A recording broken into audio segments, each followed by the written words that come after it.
शादी करवा दी। शादी होते ही ना जाने क्या हुआ।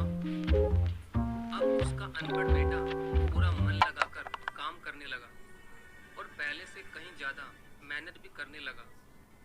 अब तो उसे कोई भी दोस्त बुलाने आता तो वो उसे यही खा लेता था। मगर अब मेरी शादी हो गई तो मुझे अपनी पत्नी के लिए भी कमाना पड़ता है और कल को आने वाले बच्चों के लिए भी तो कुछ जोड़ना ही पड़ेगा। इसलिए दोस्त, अब मैं तेरे साथ नहीं घूम सकता। ये कहकर उसका गंवार लड़का सीधा अपने काम पर निकल जाता है।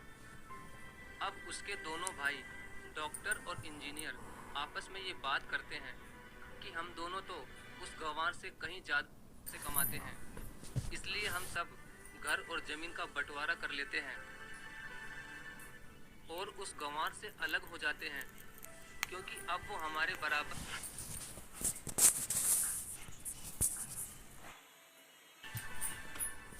और उस गंवार से अलग हो जाते हैं क्योंकि अब वो हमारे बराबर कभी भी नहीं कमा सकता। इसलिए उन दोनों भाइयों ने अपनी माँ के लाल भाई से भी कह दिया कि आज तुम अपने गंवार भाई से भी कह दिया क्योंकि हम सब आज तुम अपने काम पर मत जाना, क्योंकि हम सब आज घर और जमीन का बंटवारा करेंगे। उसी वक्त उसकी बहन भी आ जाती है। तभी उसका गंवार भाई कहता है कि तुम लोग बंटवारा कर लो, मुझे जो भी देना।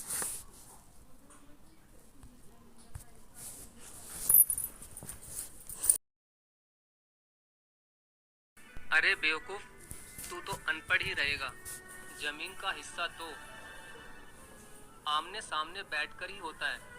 तभी उसके दोनों भाई भी बीच वाले गंवार भाई को उल्टा सीधा कहते हैं, बंटवारा तेरे सामने ही होगा तो ही अच्छा है। उसी वक्त वकील भी आ जाता है। तभी वकील कहता है कि आपका सारा हिस्सा मिलाकर 10 बीघा जमीन है और आपका घर है। अब ये बताओ कि किसको कितना हिस्सा देना है। मैं उसी हिसाब से बंटवारे के कागज बना दूंगा।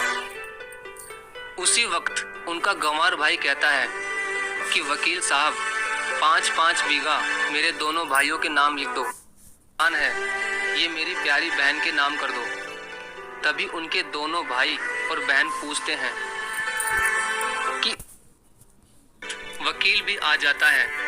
तभी वकील कहता है कि आपका सारा हिस्सा मिलाकर 10 बीघा जमीन है और आपका घर है। अब ये बताओ कि किसको कितना हिस्सा देना है।